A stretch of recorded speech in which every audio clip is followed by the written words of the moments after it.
हक पिया, राउर है रौरे बहक पिया,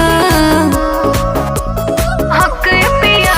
हाय काहे तू करेला सक पिया, राउर है रौरे बहक पिया।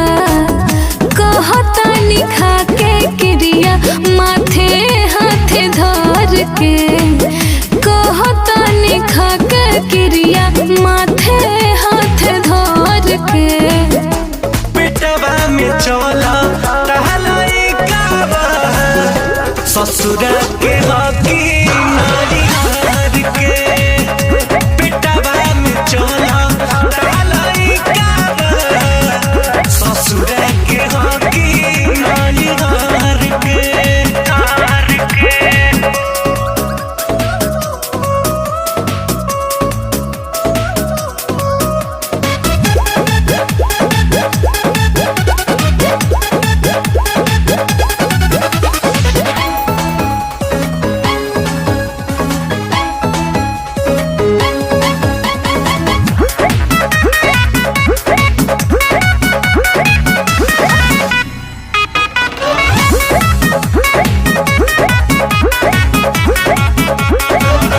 झूठे साचे अच्छा रंग लगाई जनिए राजा जी, शादी से पहले आके मरल बानी माजा जी, माजा जी। दुए महीना भइला बिया है, इज्जत के हमरा लगा देले थाहे, लगा देले थाहे।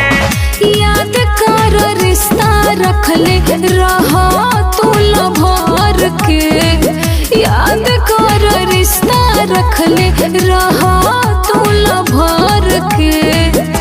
पेटवा में चला टहलाई काबा, ससुर के हकी नारी हार के। पेटवा में चला टहलाई काबा, ससुर के हकी नारी हार के।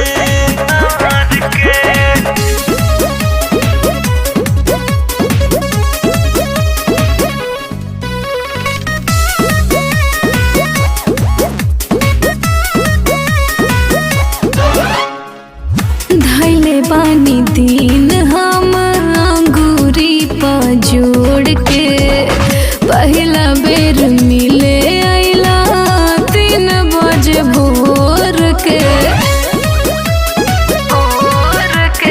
और बिहारी संगे भइल बा धोखा, लड़की त खोजेली सजैसने मौका, ऐसने मौका। कहता पूछा दी हम रितेश से फोन करके, कहता पूछा दे हम रितेश से फोन करके।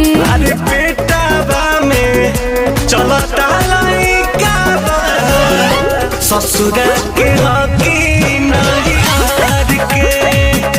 पेटवा में चलता लइका बा, ससुर के हकी नारी हार के। अरे पागल, हम तो मजाक